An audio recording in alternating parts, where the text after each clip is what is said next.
Vamos a culminar esta sesión de hoy con la última intervención. En este caso se trata de una conferencia, La misión de la Iglesia en el mundo, que está impartida por el profesor Santiago Madrigal Terrazas, jesuita, a quien Fernando me ha encargado que lo presente, y espero que el hecho de ser compañero no haga excesivamente elogiosa la presentación, sino precisamente por ser compañero lo haga más objetivo. Para presentarle quisiera partir al menos de dos calas en forma de dos libros que tienen mucho que ver con la organización de este curso de doctrina social, que hablan precisamente del Vaticano II y que fueron unas reflexiones muy ricas a propósito del 40 aniversario del Vaticano II, en su caso, la primera, y en este caso recientemente, en el año 2012, también con motivo del cincuentenario del Vaticano II, ¿no? Estas dos calas yo creo que dan idea de la capacidad, la especialización que Santiago tiene para aportar su sabiduría y su creatividad y su investigación en el curso que estamos celebrando entre todos. No quisiera extenderme ciertamente en la cantidad numerosa de libros, de participaciones en ponencias, en congresos, etcétera, artículos. Sí decir, porque si no me parece que no queda tranquilo, que es de Zarratón, de Casa la Reina, de La Rioja, hombre riojano de pro, y que actualmente pues imparte sus clases en la Universidad Pontificia de Comillas, de la que en su momento también fue decano en los años 2002 al 2008, ¿no? Él imparte ahora mismo clases de eclesiología, de historia de teología, teología ecuménica y fruto en realidad esta docencia de su preparación muy adecuada como licenciado en filosofía y doctor en las facultades de filosofía y teología de la Universidad de Comillas y la de St. Georgen en Frankfurt, en Alemania. También es miembro de la Academia de Doctores. Él participa también en distintas revistas, Corintios 13, en estudios eclesiásticos, etcétera, y relatar también su interés por las distintas figuras teológicas que fueron, bueno, pues tan preeminentes en el Concilio Vaticano, como Ratzinger, como Rahner, como Derivac, etcétera, pues sería demasiado prolijo desarrollarlo. Empezaba con esa referencia a los dos libros que hacen esas calas en las fechas sintomáticas de los 40 y de los 50 años del Vaticano II, porque centran, yo creo, bastante su intervención, su conferencia, dentro de esta semana, de esta sesión en concreto, ¿no? Termino agradeciendo a Santi, al profesor Santiago Madrigal, su participación con nosotros y sobre todo con este tema porque, como él mismo ha dejado escrito, nos va a ayudar también a nosotros a hacer memoria de ese concilio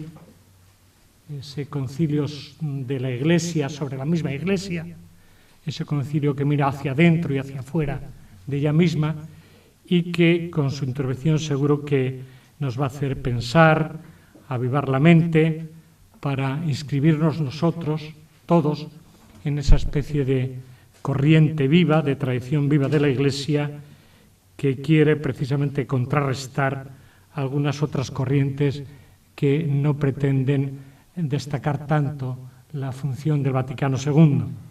Por lo tanto, gracias, Santiago, por tu conferencia titulada La misión de la Iglesia en el mundo, cuyo esquema tienen, lógicamente, en la carpeta, porque, como digo, nos incluyes de esta manera en esa corriente que es reflexión, que es plegaria y que es revitalización para el sentido auténtico de la recepción y aplicación del Vaticano II. Muchas gracias. Pues muy buenas tardes a todos y muchas gracias por estas amables palabras de presentación de mi viejo amigo José Luis Pinilla, con el que compartimos morada y bolsa, incluso se puede decir, en un piso de estudiantes hace ya muchos años. Muchas gracias por estas palabras y muchas gracias también por la invitación a participar en este 20º curso de Doctrina Social de la Iglesia. A primera vista, cuando yo me recibí de Fernando la invitación y el título, pues la misión de la Iglesia en el mundo, pues la sensación de que uno recibe un tema verdaderamente oceánico. Entonces, cómo abordarlo, cómo acotarlo para 50 minutos, que es lo que me han dicho, pues entonces, por pura asociación al título La misión de la Iglesia en el mundo, quien anda detrás de los textos del Concilio Vaticano II, lo primero que asociará será el capítulo cuarto, el título del capítulo cuarto de la primera parte de la Constitución Pastoral Gaudium et Spes, en su tenor latino, Munus Ecclesiae in Mundo Odierno, sobre la tarea, la misión de la Iglesia en el mundo moderno. Ahora bien, si nos dejamos guiar por el sentido más fuerte de la palabra misión, como reza el título principal, pues entonces uno se escora inmediatamente al decreto ad gentes, al decreto sobre la actividad misionera de la Iglesia. Realmente un decreto menos conocido, menos estudiado, no de tanto relumbrón como la Constitución Pastoral, pero sin duda alguna uno de los documentos más maduros y más elaborados del Concilio Vaticano II. No quisiera recordar ahora las historias que están detrás de la redacción del decreto ad gentes, pero sí que después de salir de ese atolladero en el que había caído, según aquel plan de reducción de los esquemas, porque el concilio había que acabarlo cuanto antes, y el plan del cardenal König para que pues los esquemas que no se habían podido tratar hasta el momento pues se redujeran a una serie de proposiciones y para adelante, y cuanto antes mejor. Entonces hubo ahí una famosa sesión donde se dijo, no, este tema es muy importante como para ventilarlo en una serie de proposiciones abstractas, huesos secos, dijo un famoso obispo carmelita, misionero, Donald Lamont, por cierto, de nombre. No, esto no puede ser, estos son puros huesos secos. Entonces el esquema sobre la actividad misionera de la Iglesia pasó a manos con mucha delicadeza teológica, entre otros Peter Neuner y el mismo Joseph Ratzinger, el mismo Yves Congar, que han tenido mucho que ver en la redacción final de este decreto sobre la actividad misionera de la Iglesia. Pero lo bueno de este decreto, por su elaboración final, es que recoge los mejores materiales y la mejor reflexión que hasta entonces había tenido lugar. El decreto ad gentes, el decreto sobre la actividad misionera de la Iglesia, es promulgado en la última etapa del concilio, ya muy al final, el 7 de diciembre de 1965.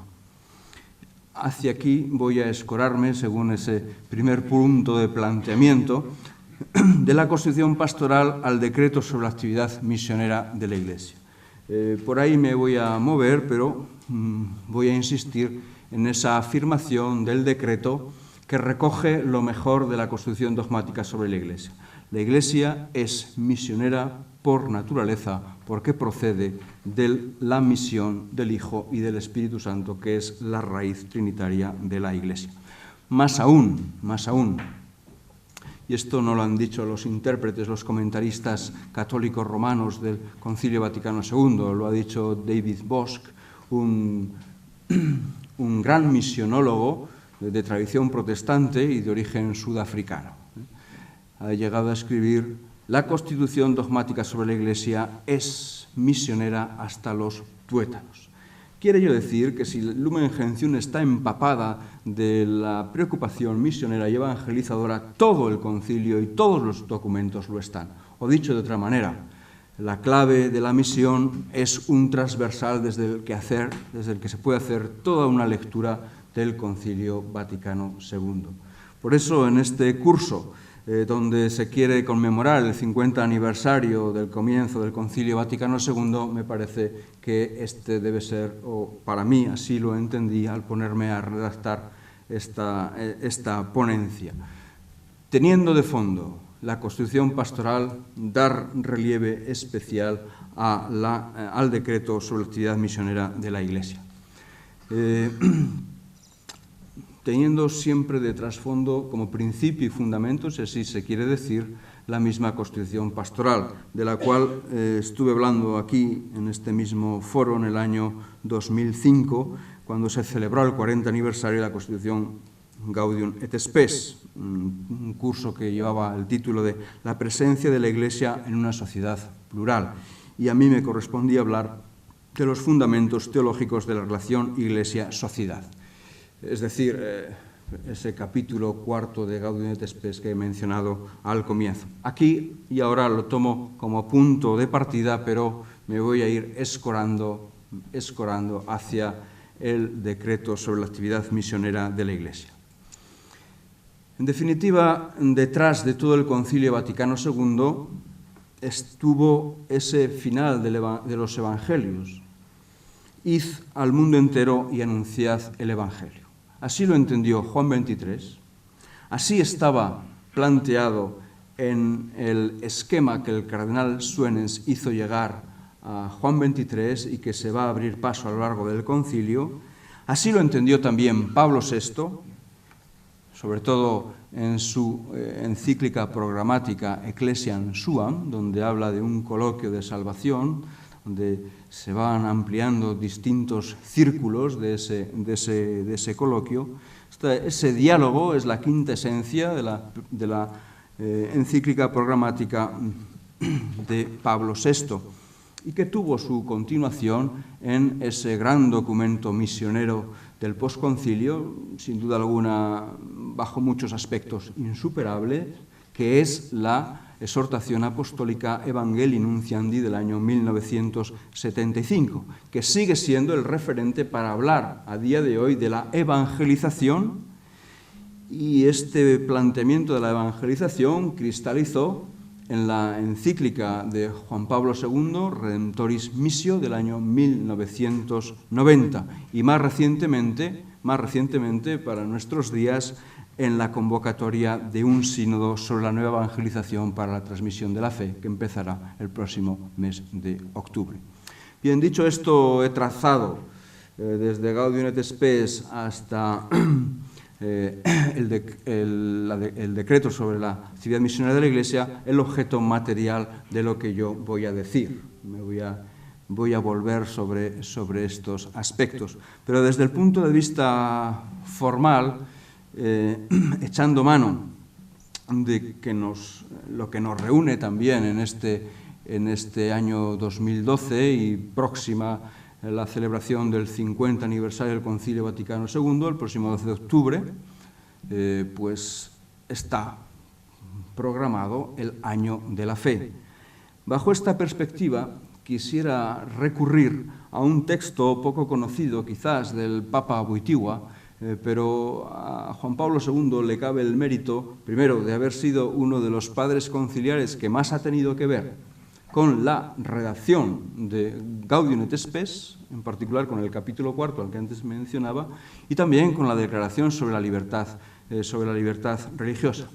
Pero no solo eso, sino que siendo ya cardenal, arzobispo de Cracovia, es, que a mí me conste, el único padre conciliar que ha hecho todo un comentario a la obra conciliar, a los documentos conciliares en su conjunto.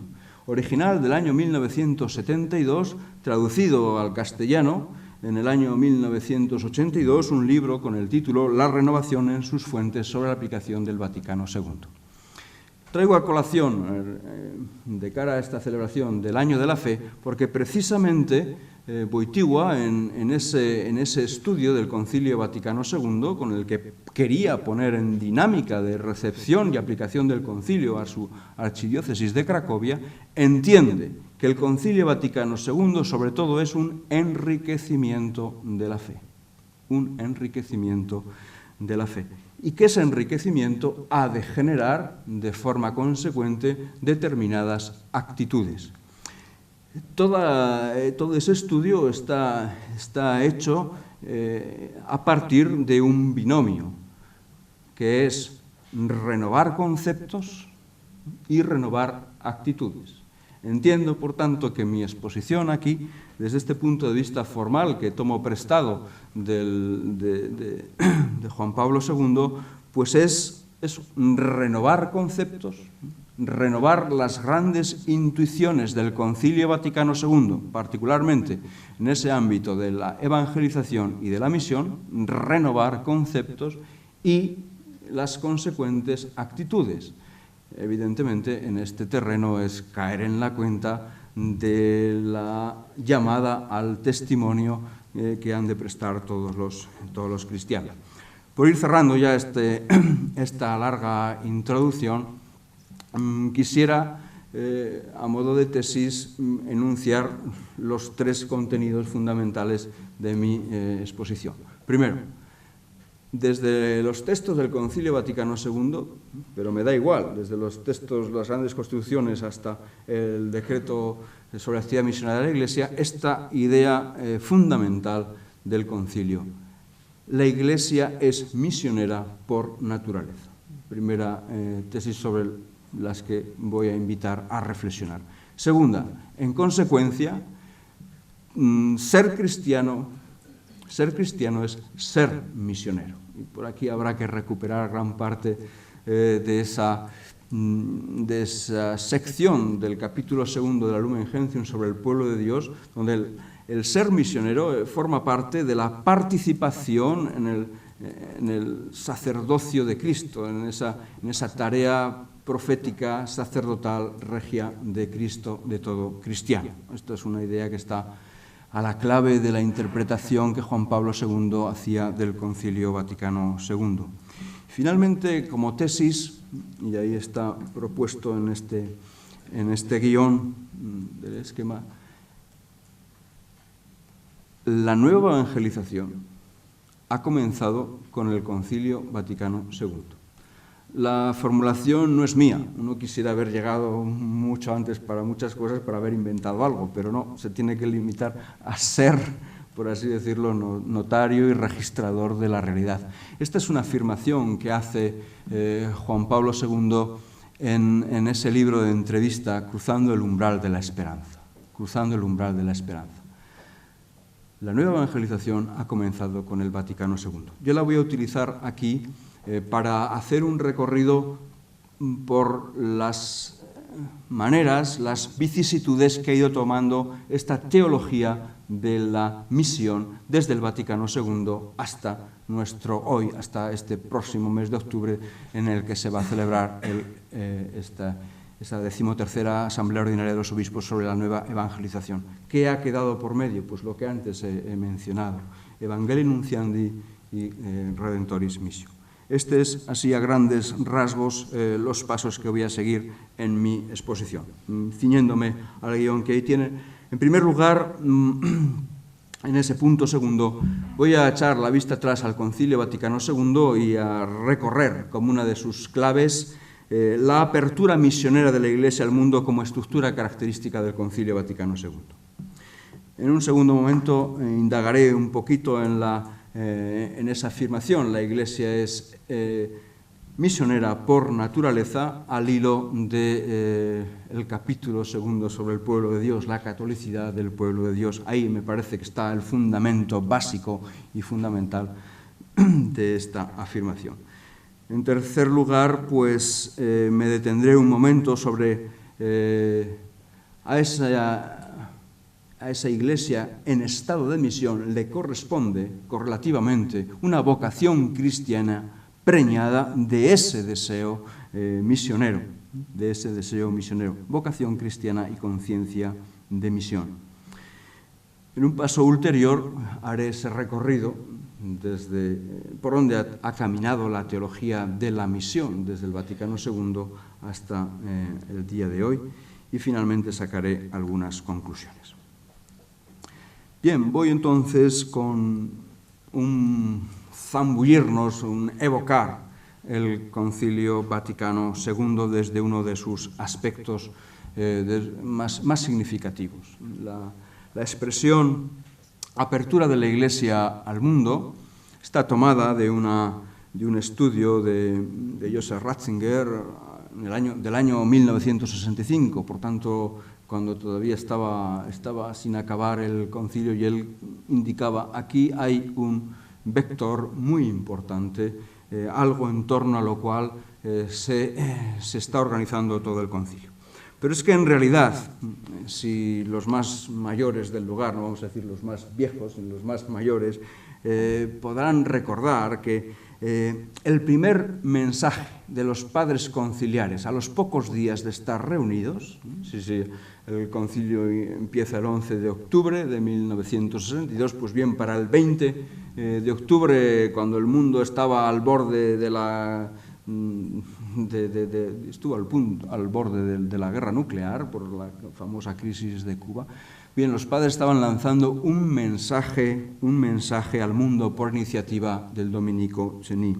Y allí se dice al comienzo: reunidos de todas las naciones que están bajo el cielo, llevamos en nuestros corazones las angustias materiales y espirituales, los deseos y las aspiraciones de los pueblos que nos están confiados. Late aquí uno de los impulsos más primigenios del Vaticano II, de modo que en este movimiento de apertura de la Iglesia al mundo se ha podido descubrir la peculiaridad histórica del concilio convocado por el beato Juan XXIII y concluido por Pablo VI. Ya la exhortación apostólica Humane Salutis del 25 de diciembre de 1961, con la que Juan XXIII convoca el concilio, están resonando estas mismas claves, esta preocupación de la tarea histórica de la Iglesia en este mundo, en un momento de gran cambio, en un umbral de transformación.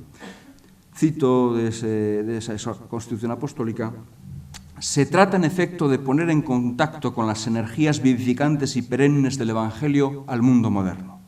La contribución que la Iglesia quiere ofrecer al mundo a través del concilio requiere saber distinguir los signos de los tiempos. Los signos de los tiempos es uno de los lugares clásicos donde Juan XXIII utiliza esta expresión que luego retomará la Constitución Pastoral Gaudium et Spes.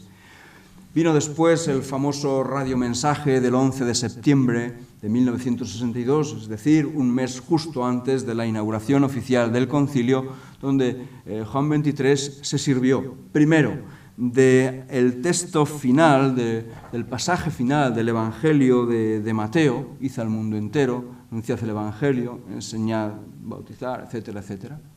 Y además, en aquel alocución radiofónica, utilizó esa clave que permite comprender en su sustancia el resultado del Vaticano II. Decía allí Juan XXIII que la Iglesia debía tener una preocupación, primero ad intra, la pregunta: Iglesia, ¿qué dices de ti misma? Y por otro lado, una preocupación ad extra, ¿cuál es la tarea histórica de la Iglesia en este mundo? Hoy sabemos que esa doble vía por la que luego ha circulado el concilio, que marca sin duda alguna la agenda del concilio, es la intuición del cardenal Suenens, el plan para el Concilio Vaticano II.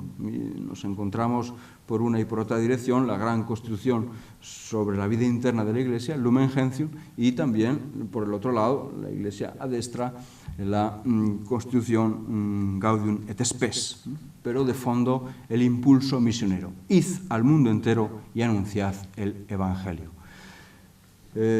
No hay tiempo para recorrer y establecer la conexión profunda entre el discurso Gaudet Mater Ecclesia, la alocución inaugural del Vaticano II, y la futura Constitución Pastoral Gaudium et Spes, como todos ustedes sabrán, de la Constitución Pastoral Gaudium et Spes no había ningún esquema previo. La Constitución Pastoral se va a ir elaborando a lo largo de los 4 periodos conciliares. Y, como se ha dicho, la Constitución Pastoral es realmente la que más se ajusta al impulso evangelizador de preocupación por la tarea de la Iglesia que anida en la alocución Gaudet Mater Ecclesia.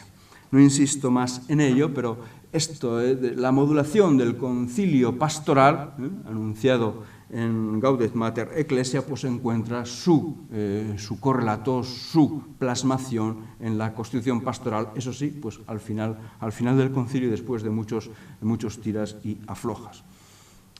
Bueno, para más detalles, me permito un segundo de publicidad al hilo de, pues pueden verlo en mi libro, en el último libro, porque en el primero no había estudiado apenas la Constitución Pastoral, son cosas que uno no sabe, que va aprendiendo a medida que las estudia, pero sí que le he dedicado un capítulo amplio a la Constitución Pastoral y a su génesis en mi libro, unas lecciones sobre el Concilio Vaticano II y su legado.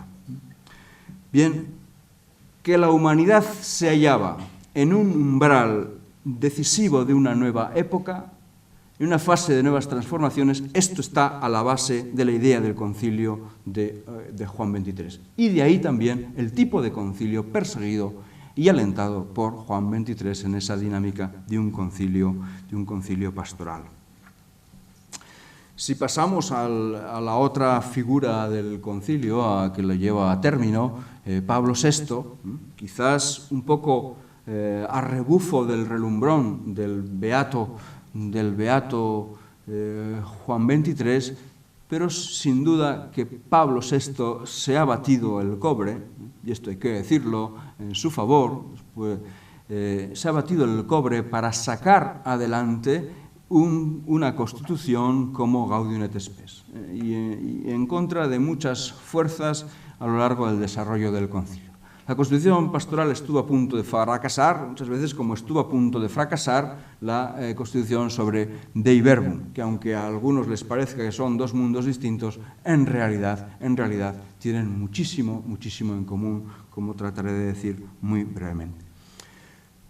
Pablo VI quiso presentar su primera encíclica, Ecclesiam Suam, a la que aludía antes, pues al comienzo de su pontificado y al hacerse cargo del concilio. No fue posible, pero es altamente significativo su discurso del 29 de septiembre de 1963, con el que se inaugura el segundo periodo de sesiones, donde le marca al concilio 4 objetivos muy claros.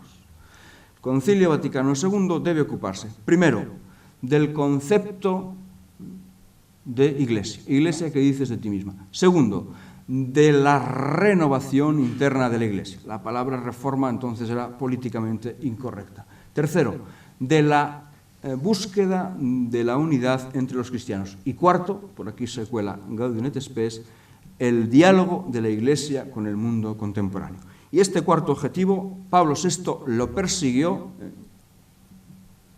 contra todos los inconvenientes que se le fueron presentando, que no fueron pocos. Su encíclica Ecclesiam Suam, de ella se puede decir lo que Juan XXIII dijo de la locución Gaudet Mater Ecclesia. Esto es harina de mi propio costal. La he escrito yo de la cruz a la raya. Ahí están sin duda alguna formulados. Es una encíclica que merecería la pena volver a leer. Está demasiado olvidada.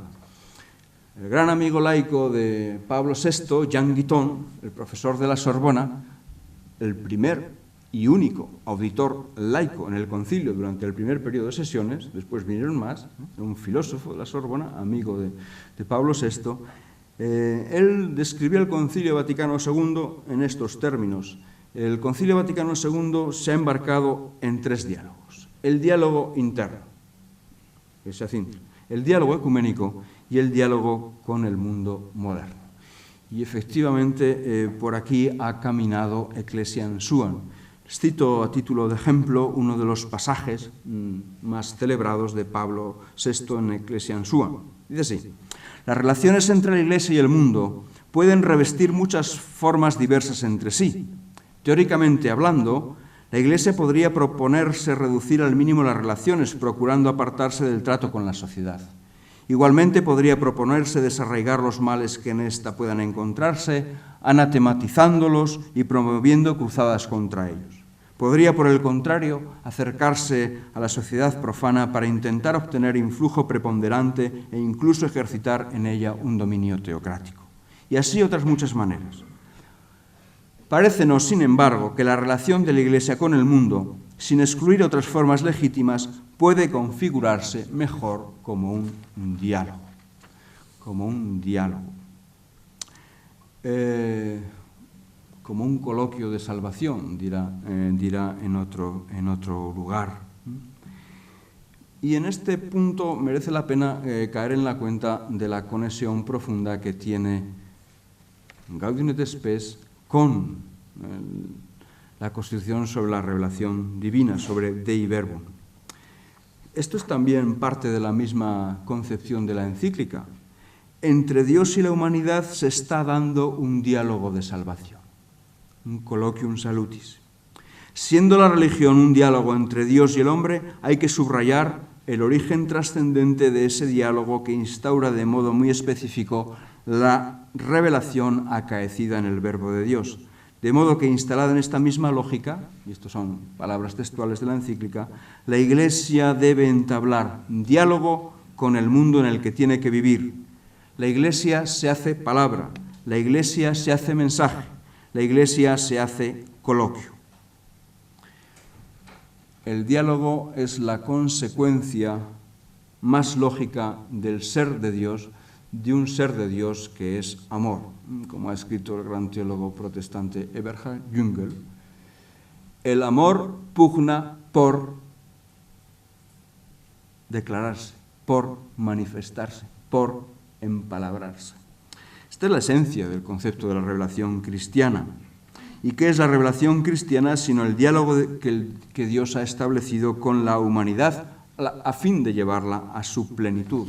¿Qué es la encarnación sino el culmen de esta conversación de Dios con la humanidad? Por eso, para una correcta, Gaudium et Spes ha tenido muchos detractores, pero para una correcta interpretación de Gaudium et Spes, estos datos de la Dei Verbum son sumamente importantes, en el sentido de que la forma pastoral de la doctrina, la respuesta a los grandes interrogantes que tiene la humanidad, de lo que trata la segunda parte de la Constitución Pastoral Gaudium et Spes, no son sino una relectura del patrimonio evangélico, del testimonio evangélico apostólico a día de hoy. Esta es la razón más profunda, me parece a mí, de la conexión entre Gaudium et Spes y Dei Verbum. Bien, me he ido muy...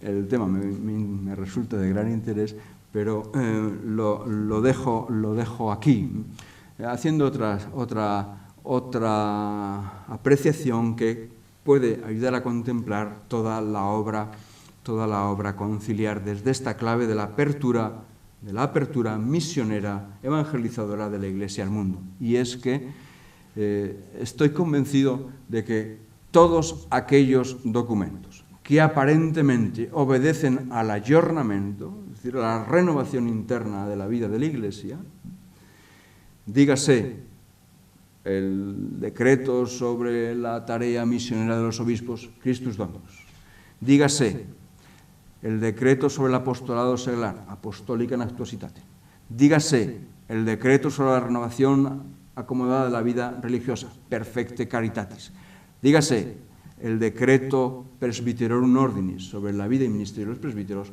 todos estos decretos, lejos de mirar ad intra, están presididos precisamente por esta tarea evangelizadora y de apertura al mundo y de cuál es nuestra misión en el mundo. Además es que se han gestado al tiempo que se ha ido gestando Gaudium et Spes.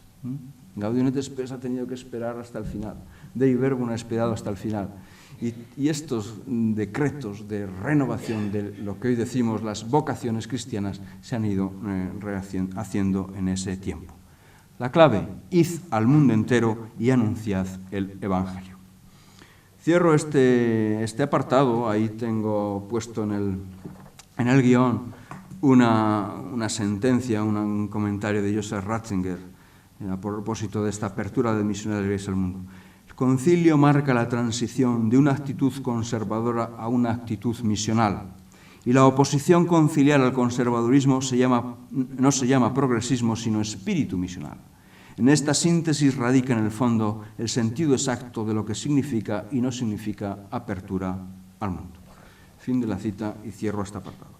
Voy a pasar muy rápidamente sobre el tercer punto y el cuarto punto, que sería incidir sobre aspectos muy concretos del Vaticano II, donde habría que volver a leer. Ya mencioné antes el juicio de ese misionólogo sudafricano, Juan David Bosch. La Constitución sobre la Iglesia es misionera hasta los tuétanos. La Constitución sobre la Iglesia es misionera hasta los tuétanos. Si hubiera que ir a buscar dentro del capítulo 2 de la Constitución dogmática sobre la Iglesia, capítulo sobre el pueblo de Dios, es la sección que transcurre entre los artículos 13 y 17 donde esta idea aparece. ¿Cuál es el fundamento último de esta idea? Pues es muy sencilla. Dicho de otra manera, con las palabras que formulara en su día Walhart Pannenberg, el concepto de pueblo de Dios no tiene plural. El concepto de pueblo de Dios no tiene plural. No hay pueblos de Dios. Hay una humanidad creada y llamada también a participar de la vida trinitaria del amor de Dios. Por lo tanto, esta es la perspectiva de fondo del Lumen Gentium, donde nosotros, como cristianos, ahí siguiendo también la nomenclatura del concilio, nos identificamos como ese pueblo mesiánico, ese pueblo nacido de la voluntad reunificadora, congregadora de Jesús de Nazaret, pero insertos en esa realidad de la humanidad, ese pueblo del Dios al que todos estamos convocados. Seguramente esta teología tiene mucho que ver con Karl Rahner, uno de los grandes teólogos del concilio, ¿no? y esa idea del existencial sobrenatural. Todo hombre, por el hecho de venir a la existencia, está invitado ya a participar de la gracia de Dios. Por caminos, dirá el número 16 del Lumen Gentium o el número 22 de Gaudium et Spes, que solo conoce la divina providencia, todo ser humano que viene a este mundo es integrado en ese misterio de Pascua y de salvación que es la encarnación, la muerte y glorificación de Cristo. Les invito, me ciño aquí, a releer el número 13 de Lumen Gentium en esta perspectiva.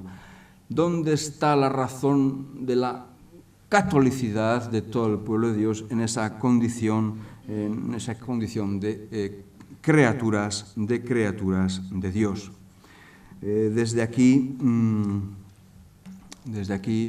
en el número 13, se organiza a toda la humanidad según distintas categorías, si así se puede decir. Por un lado, y esto tiene que ver profundamente con esos círculos de salvación, esos círculos de diálogo que había previsto Pablo VI en su encíclica Ecclesiam Suam. Ese primer círculo de los cristianos bautizados, católicos, romanos, un segundo círculo de salvación más amplio que se extiende a todas las iglesias y comunidades cristianas. un círculo todavía más amplio a todas las formas de vida religiosa en las distintas religiones. Todavía un círculo más amplio de ordenación, dice el texto de Lumen Gentium 13, de todos los hombres y mujeres de buena voluntad a ese pueblo de Dios. Aquí están puestas las bases, primero para la autocomprensión cristiana en las distintas vocaciones, en la pertenencia a este pueblo de Dios, la Iglesia Católica, la pertenencia a este pueblo de Dios y en otras iglesias y comunidades cristianas. El número 15 de Lumen Gentium deja abierta la puerta para todo el decreto sobre el ecumenismo, y el número 16, que atiende a la manera de vivir la propia fe, las propias convicciones en distintos credos religiosos, pues esto abre la puerta a la declaración Nostra Aetate sobre la relación de la Iglesia con las otras religiones cristianas. Bueno, me va a pasar la hoja de 5 minutos pronto. No. Bien, paso al cuarto punto y al hilo de la cita del decreto Apostolica Actuositatem. La vocación cristiana es por su misma naturaleza, vocación al apostolado. Hay en la Iglesia variedad de ministerios, pero unidad de misión. Con estas afirmaciones, en realidad, tampoco habríamos salido del capítulo 2 de la Constitución Lumen Gentium sobre el pueblo de Dios. En los artículos 10, 11 y 12 se traza esa descripción de la participación de todo el pueblo de Dios en el munus profético, sacerdotal y regio de Cristo. Cuando se bautiza a un niño, te unjo sacerdote, profeta y rey. Decía al principio de mi intervención que este punto es uno de las claves interpretativas que en ese libro de Juan Pablo II sobre la interpretación y la aplicación del concilio es una clave decisiva. Lo ha utilizado muchas veces. De los sitios más llamativos donde lo ha utilizado y que recuerde ahora, pues en el documento Sacre Disciplinae Leyes, con el cual hizo público el nuevo Código de Derecho Canónico, en el año 1983. Hay una magnífica síntesis de la doctrina conciliar, donde dice en 4 frases lo que es la esencia de la doctrina conciliar. Dice, primero, la idea de la Iglesia como pueblo de Dios, haciendo referencia al capítulo 2 de Lumen Gentium. Segundo, la idea de que la autoridad es servicio, capítulo 3 de Lumen Gentium. Tercero, las relaciones que aquí se establecen entre la Iglesia universal y las iglesias locales y particulares. Cuarto, lo que aquí me interesa recordar, la participación de todos los bautizados en la triple tarea profética, sacerdotal y regia de Cristo. Y añade una coletilla, el empeño ecuménico. En estos breves principios resumía Juan Pablo II la esencia de la doctrina conciliar, con vistas a presentar el nuevo Código de Derecho Canónico. Pero si uno se va, por ejemplo, a su primera encíclica, esto es para un pontificado pues es algo decisivo, ¿no? Es muy interesante, aparte para nuestro tema, el tema de la evangelización, antes de acercarnos a su gran encíclica Redentoris Missio del año 1990, su primera encíclica, Redemptor Hominis, en la parte final está estructurada precisamente conforme a esta triple participación en el munus de Cristo, en el munus mesiánico. Participación en la obra profética, sacerdotal y regia de Cristo. Es la base de la conciencia y la actividad misionera. A una iglesia que es misionera por naturaleza le corresponde una conciencia cristiana de participación en esa triple tarea. Bueno, pues con esto me paso a ese punto quinto del programa que les he presentado. La nueva evangelización ha comenzado con el Vaticano II. Ya he dicho antes, es una frase que está tomada de ese diálogo que mantuvo Juan Pablo II con el periodista Messori. Con una frase de los lineamenta, elaborados para esta 13ª Asamblea General Ordinaria de los Obispos, la que va a empezar en octubre, con el título La nueva evangelización para la transmisión de la fe cristiana, con una frase tomada de ahí: nueva evangelización es sinónimo de misión. Cuando uno relee la entrevista de Cruzando el umbral de la esperanza, tiene la impresión de que Wojtyła se estaba sacudiendo también dudas, malas sombras que se habían vertido sobre este concepto que, bueno, pues se ha hecho su historia, el concepto de nueva evangelización, ¿no? Pero él rechaza que estemos hablando o que quiera entender que nueva evangelización significa eso como nueva vuelta a la situación de cristiandad. No.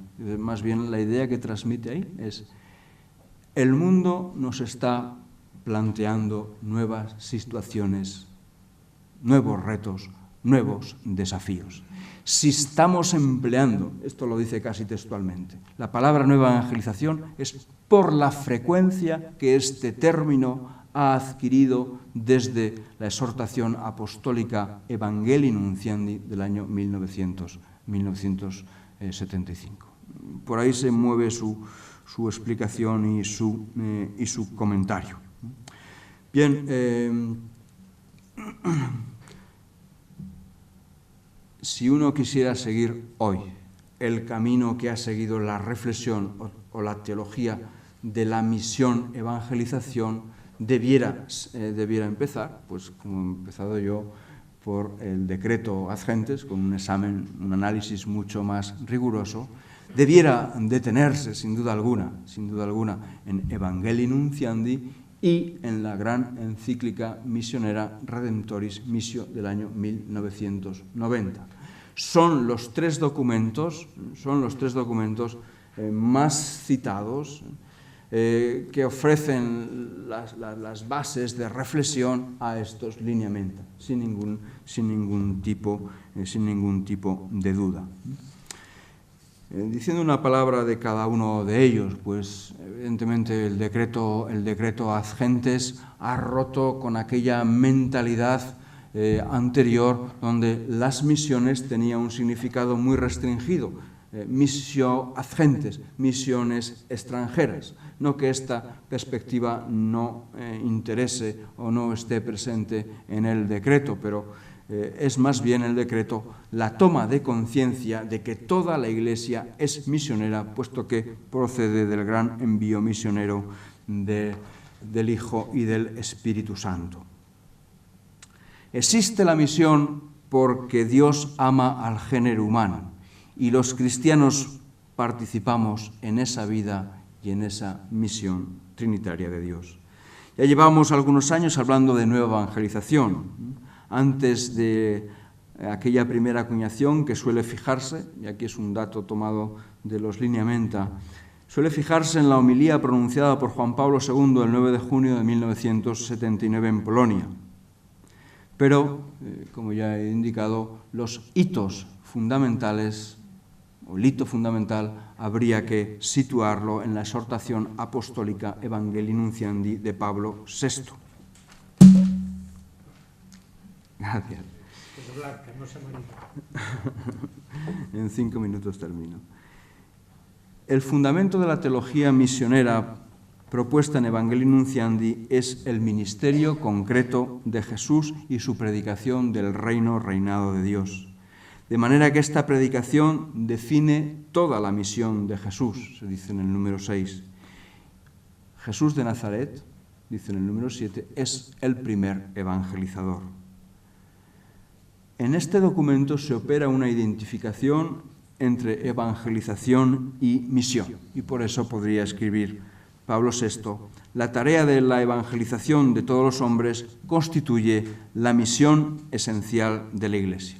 Evangelizar constituye, en efecto, la dicha y vocación propia de la Iglesia, su identidad más profunda. La Iglesia existe para evangelizar. Número 14.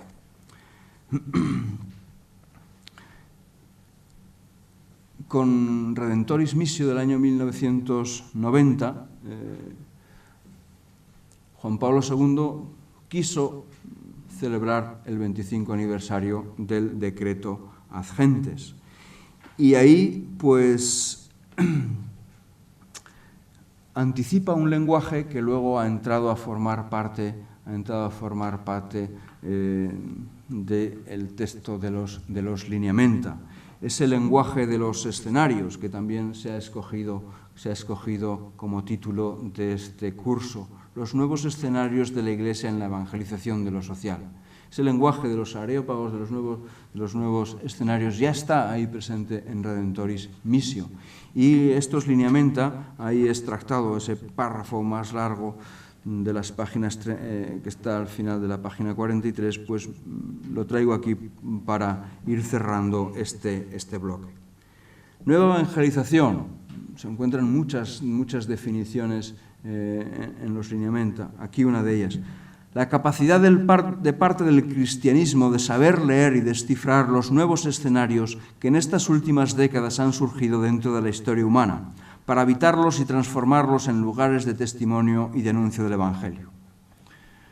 Los que se encuentran ahí enumerados en esta sección de los lineamenta. El escenario cultural de fondo es una época marcada fuertemente por la secularización.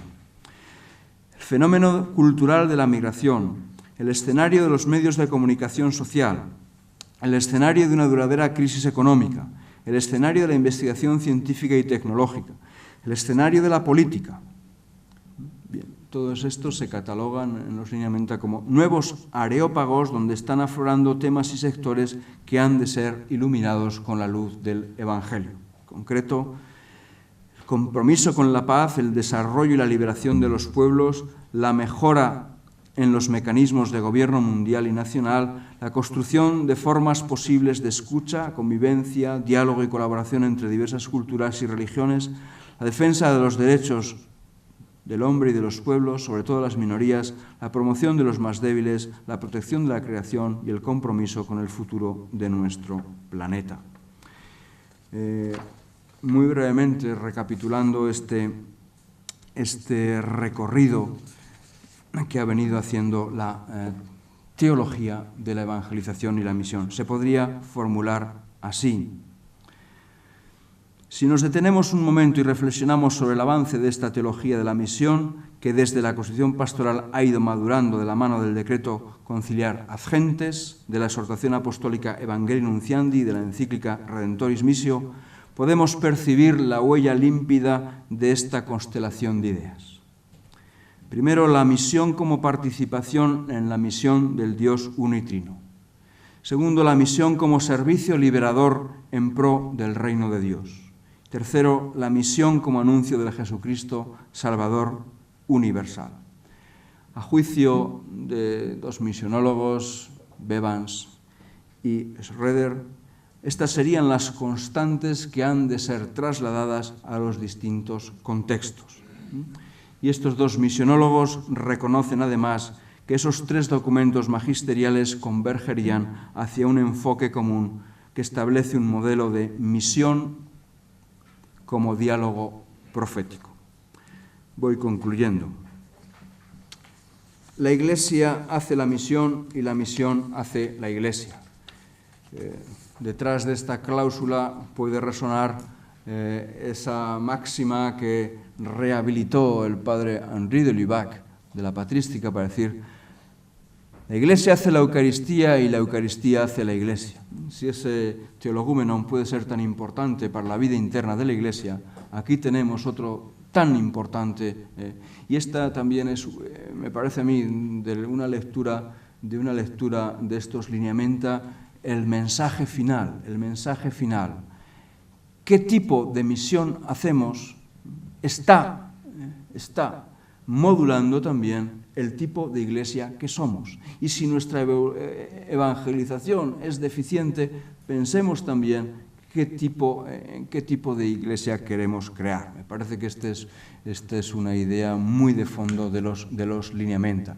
Yo esta otra expresión, la iglesia hace la misión y la misión hace la iglesia, la he tomado de un teólogo italiano al que admiro mucho, Severino Djanich, que ha hecho muchos estudios.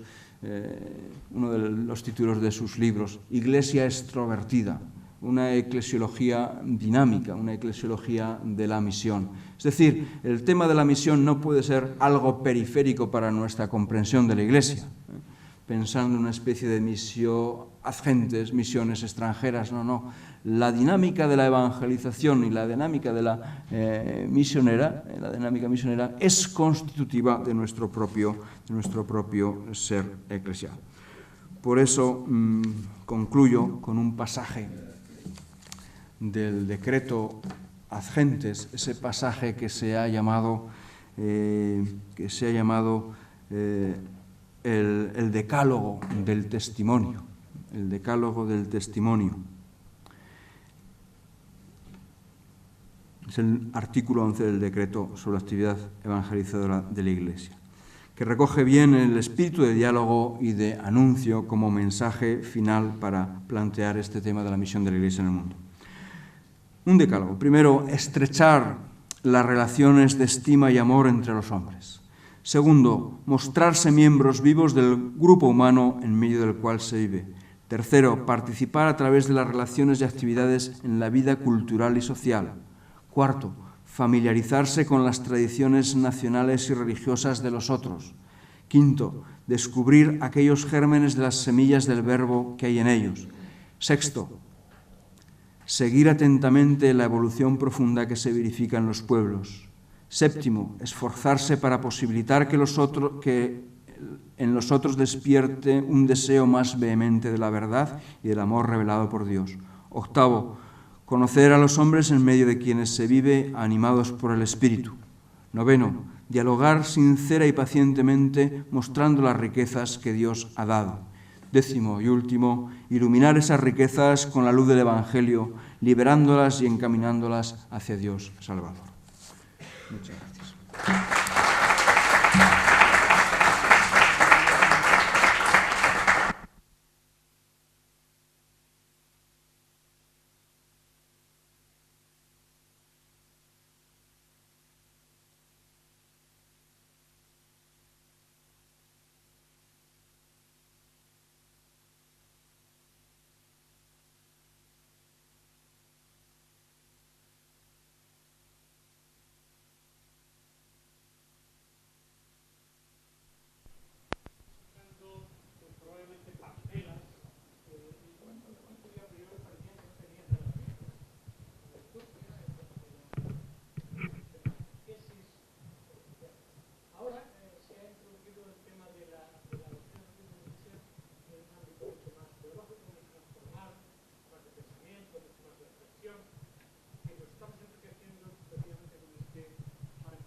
Le agradezco su iluminadora conferencia Mi pregunta iría desde lo que ha insistido en el diálogo con el mundo, con la sociedad.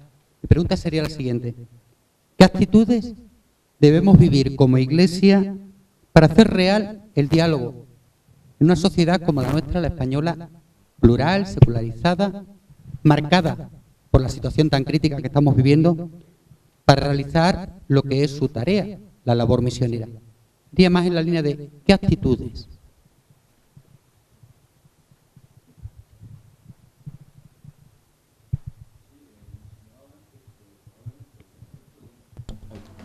El concepto de nueva evangelización se hizo sospechoso inmediatamente y en sectores intraeclesiales de nuevos proselitismos, de nueva, etcétera, etcétera. Todo esto que todo el mundo sabe, ¿no?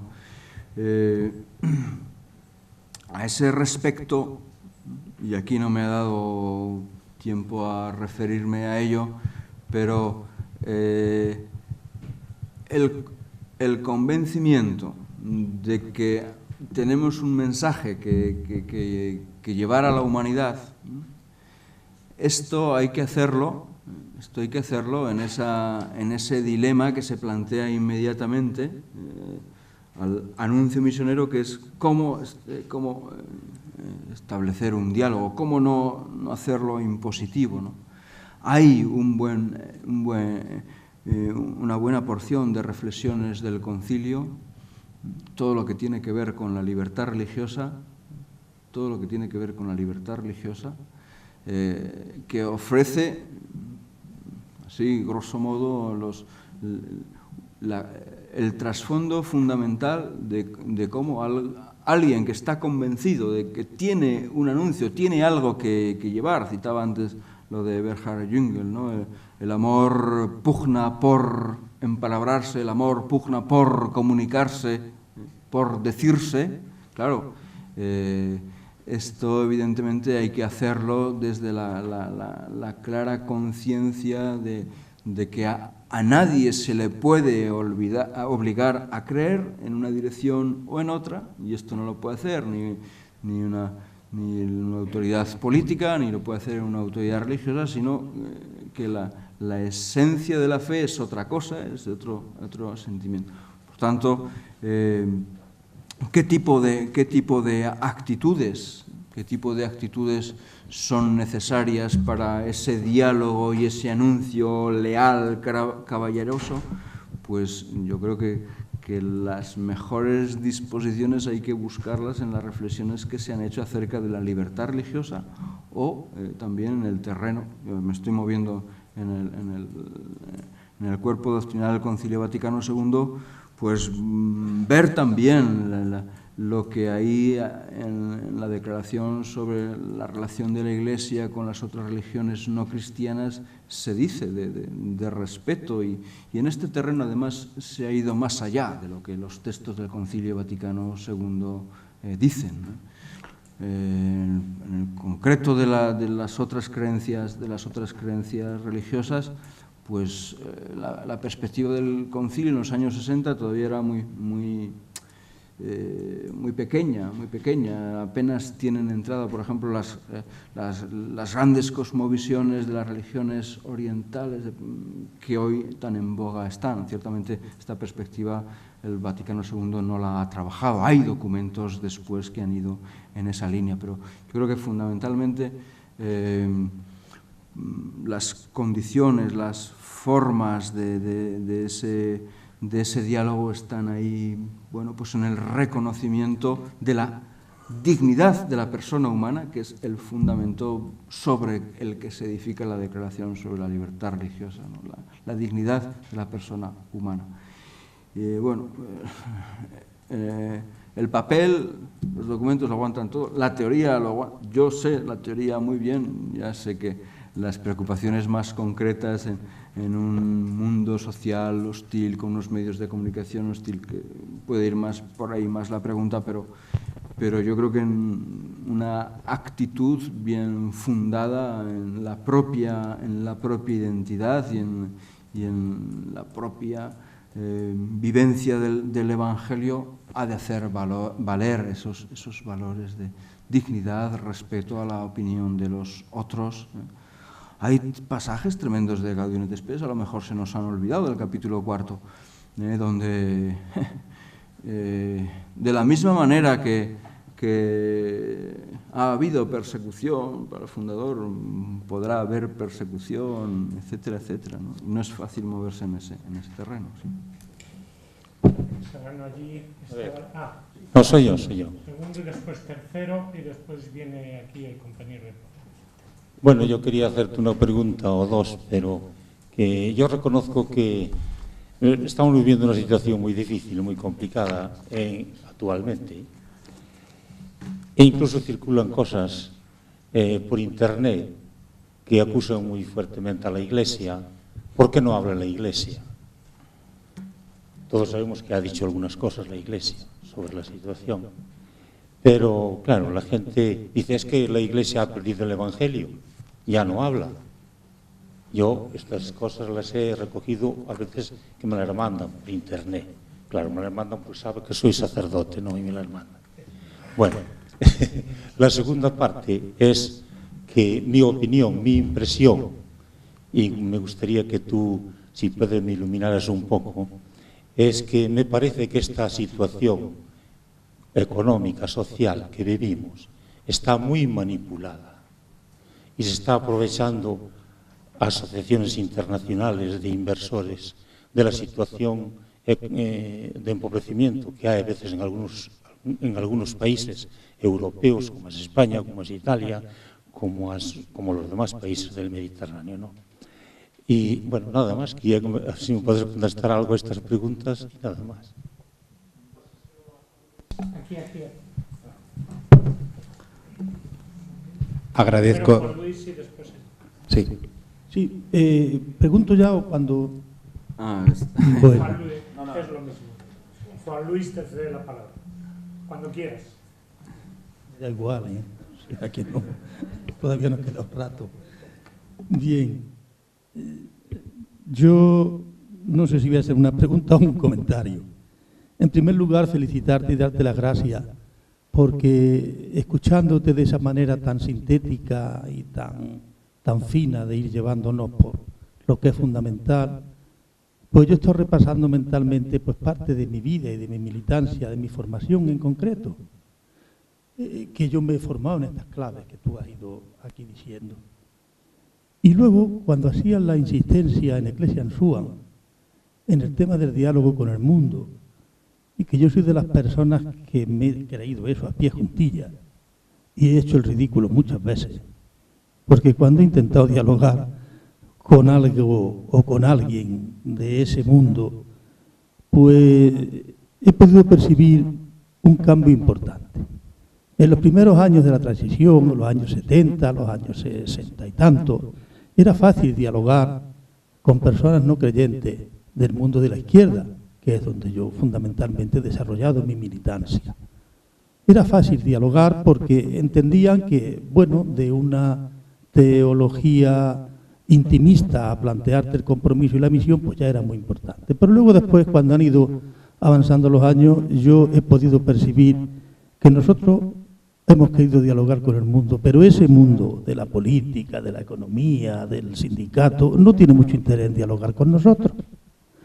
O bien porque a lo mejor yo como persona no he sido un interlocutor válido, no he sabido plantearlo, pero esto le ha pasado a más personas. Y entonces, claro, cuando uno cree en la posibilidad del diálogo con el mundo y luego te encuentras descalificado de antemano, pues porque te consideran un tonto útil o porque dicen que no tienen nada que dialogar, porque nosotros lo que queremos es imponer, algo de lo que estabas diciendo al final, imponerle nuestras creencias, pues no merece la pena dialogar con el mundo. Y bueno, verdaderamente ahí uno batalla entre lo que ha creído toda su vida, incluso en algunos momentos se ha visto o corroborado con la práctica, y que ahora después eso no le interesa a nadie.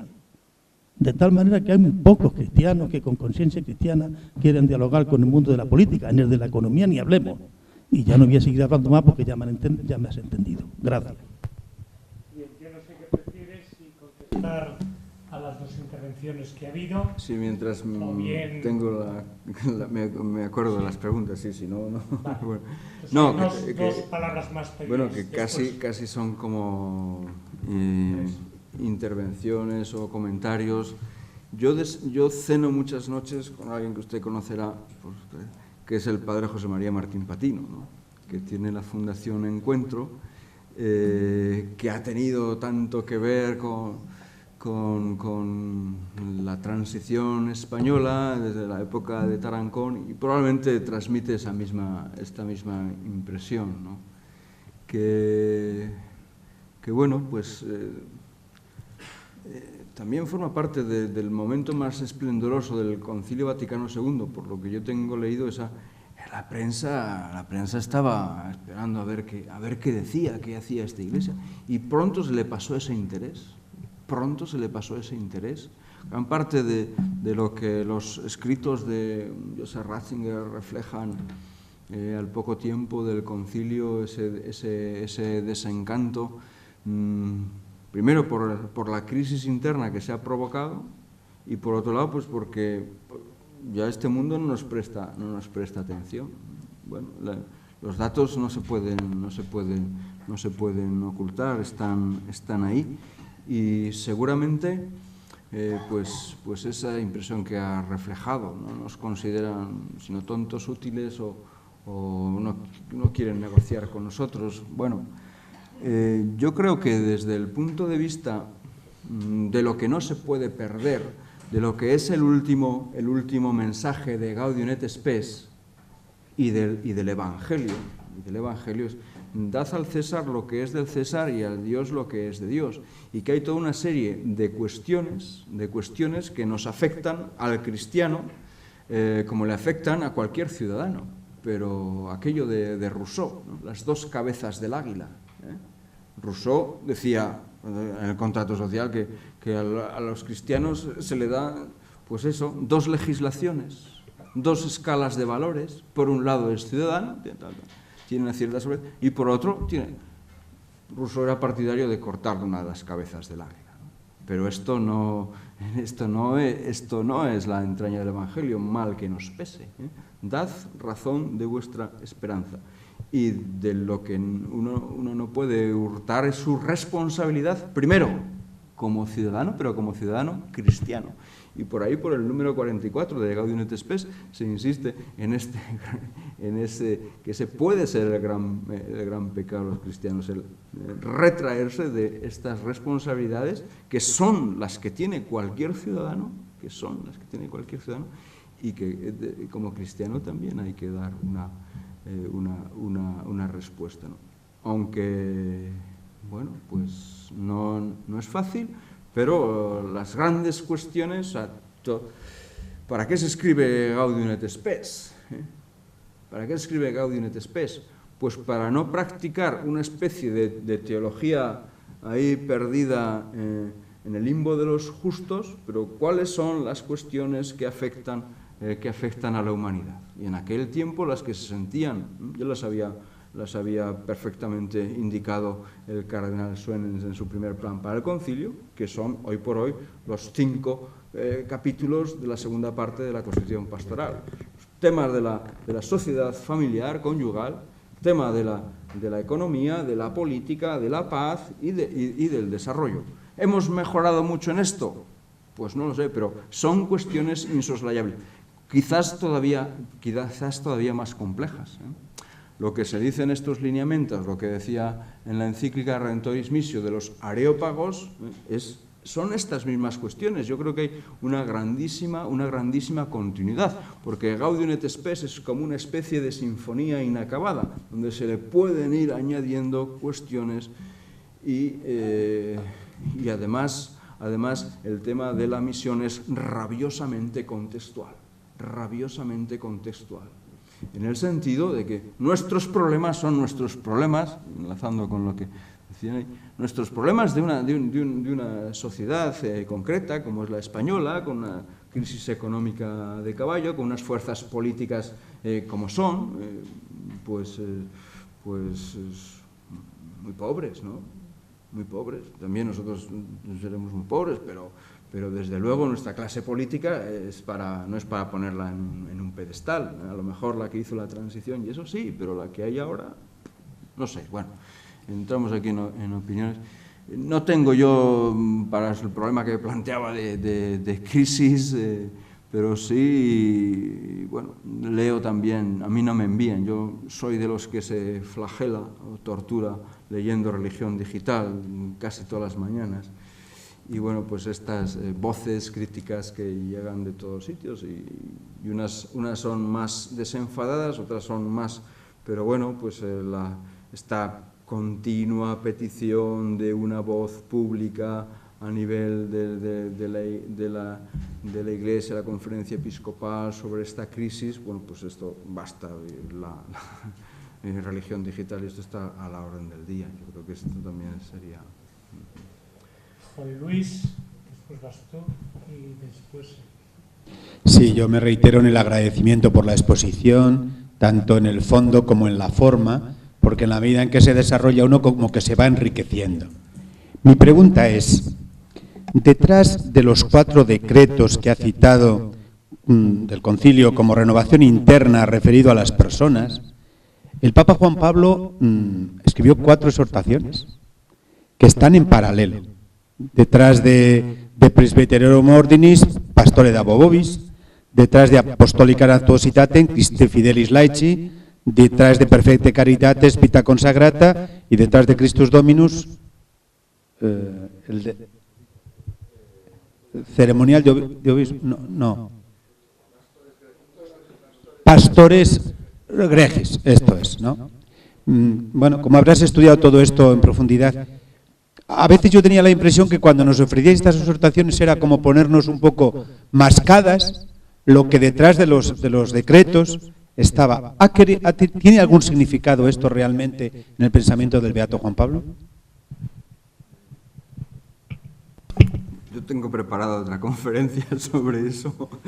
No, es broma. Pero sí tengo que hablar la próxima semana en Salamanca, en una jornada de pastoral, del Concilio Vaticano II a la nueva evangelización. Entonces, no se pierda de vista que el tema, la nueva evangelización para la transmisión de la fe cristiana, hace el número 13 de la serie de Asambleas Generales Ordinarias. Entonces, en ese texto que tengo más o menos pensado y preparado, hago ese recorrido del Vaticano II a esta 13ª Asamblea. Yo soy de la opinión de aquella gran profecía de Jean Guiton, al que cité antes. Jean Guiton pensó en un momento que el concilio al que él había asistido era el último. Bueno, esto también lo pensaba Rahner, sobre la imposibilidad de que una gran asamblea de 2.000 sujetos funcione. Un parlamento funciona con números mucho más modestos, ya le cuesta, pero con 400 personas. Una gran asamblea de 2.000, 2.500 que llegó a tener, se conjetura el Vaticano II en sus momentos más visitados, pues es difícil. Entonces, Jean Guiton decía, el concilio sobrevivirá en los sínodos, una institución que no es una institución creada ahí en la última etapa del concilio, cuando la anuncia Pablo VI el primer día, sino que es una institución muy antigua en la historia de la Iglesia. Y bueno, la profecía de Guiton era el concilio pervivirá en los sínodos. Mi idea,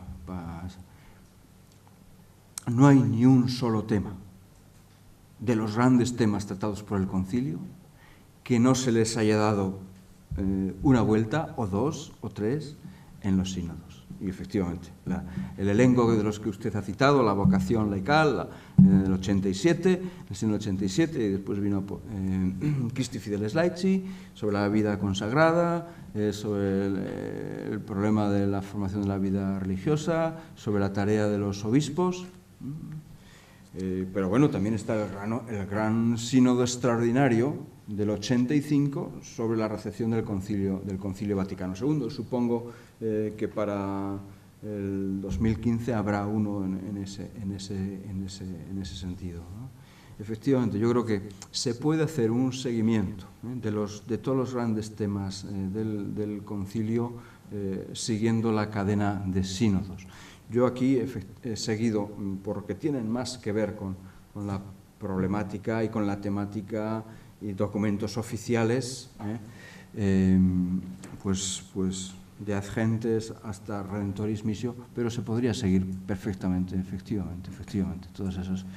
Y conservan la impronta del Vaticano II, es decir, no solo es pongamos el caso de la vida religiosa, una vuelta acomodada a sus carismas para ser más evangelizadores. Entonces la dinámica ad intra y ad extra está presente. Yo creo que la lógica del ayornamiento pastoral hay que conjugarla a la vez, sí. Y eso lo han recogido los señores. Bien, tenemos ya las 3 últimas intervenciones porque la sesión termina ya en 5 o 10 minutos. Entonces, cuando quieras. Bueno, tal vez lo que voy a decir será cuestión de términos, pero no lo sé si está en los lineamientos que le llama a la doctrina social de la Iglesia instrumento de la nueva evangelización. No lo sé si está así esa palabra, pero es que no me gusta, porque no sé, me parece que es devaluar un poco la doctrina social de la Iglesia, ¿no? Si decimos que entra dentro de la esencia de la evangelización, como dijo el sínodo del 71, que no es nombrado, pero que es muy importante, sobre la justicia, Entonces, ¿cómo la llamamos ahora? ¿Un instrumento, un medio? ¿Es algo más?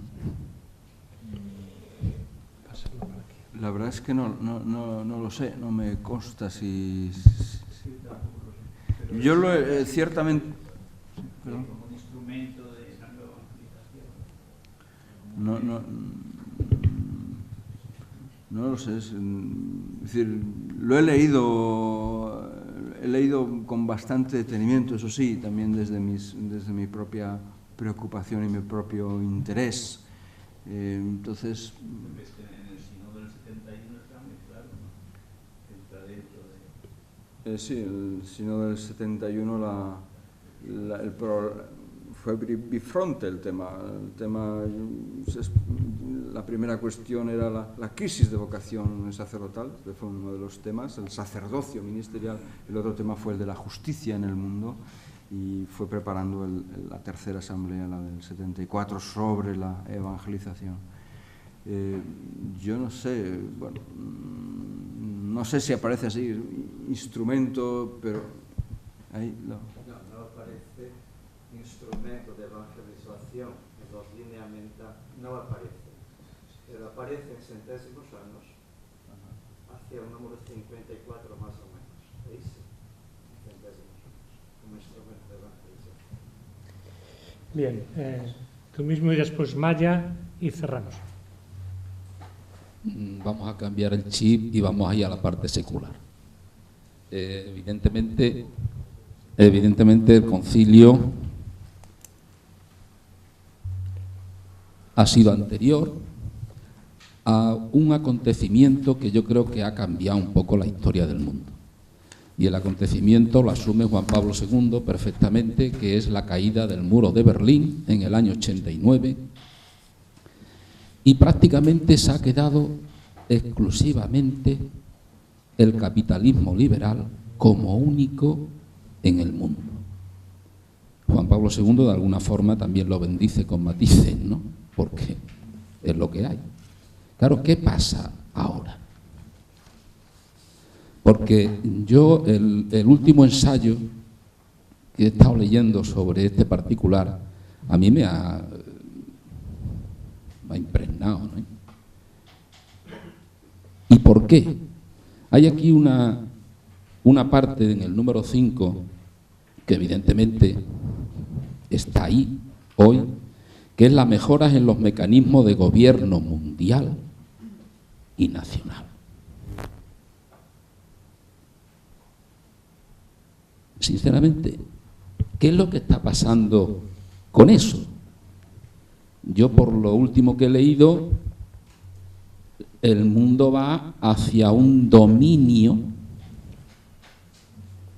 de poca gente hacia un dominio de poca gente dentro de este liberalismo económico, donde vamos a tener que estar todos ahí. ¿Y qué es lo que se pretende? Que evidentemente se está fomentando un gobierno mundial, una justicia mundial, una serie de cosas a nivel planetario.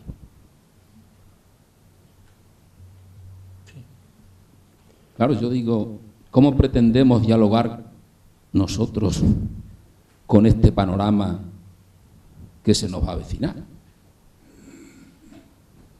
Y me pregunto, ¿tiene la Iglesia la misión, no ya de diálogo, que evidentemente la tiene, pero es que posiblemente con el panorama que se nos avecina, la Iglesia va a tener la misión de enfrentamiento a las nuevas autopistas que el liberalismo económico quiere implantar en el mundo? Pásaselo a Maya, que será la última intervención. Yo no soy un especialista en estas cuestiones. Se me ha ido... Iba a recurrir yo a Luis González Carvajal, que un profesor de moral, de economía. No sabría... no sabría yo, pero tiene más criterios de análisis y supongo que algo de esto dirá Luis González Carvajal, profesor de moral, o Fernando también se dedica a la moral social y tendrá más.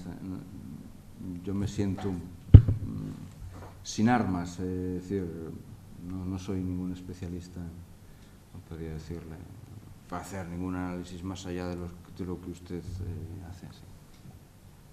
Yo simplemente quería incidir en algo que me pareció muy importante. Aparecen en los lineamientos cuando habla de una pastoral audaz. Yo creo que hubo en el concilio la audacia del diálogo, de dialogar con el mundo. Y cuando ha ido planteando lo de Pablo VI, de la Iglesia en Súa, cómo la Iglesia se hace diálogo, no solamente se hace diálogo, se hace coloquio, ¿no? Y el coloquio significa no solamente dialogar, sino dialogar desde el lugar del otro. Y eso implica situarte en lo que el otro está viviendo y por qué lo está viviendo y cómo lo está viviendo, ¿no? Yo creo que hoy tendríamos que tener esa audacia de saber dialogar desde el respeto, desde la propuesta, no desde la ingenuidad. Por eso me alegraba mucho decir la misión es diálogo profético, ¿no? Pero diálogo. Y hoy quizás cuando se nos pide ir a un mundo donde puede estar un poco revuelto, quizás lo más fácil sea meternos en nuestros cenáculos y olvidar el diálogo. ¿Qué impresión tendrán de este documento? A mí me parece un documento excelente. Yo lo he leído con detenimiento. Bueno, para mis propios intereses y ya digo, hay formulaciones acerca de lo que ha de ser la nueva evangelización. En un momento utiliza eso de un salto hacia adelante, que es precisamente una de las expresiones que utiliza Juan 23 en su alocución Gaudet Mater Ecclesia, un bazzo in anzi, que no sé, sintoniza muy bien.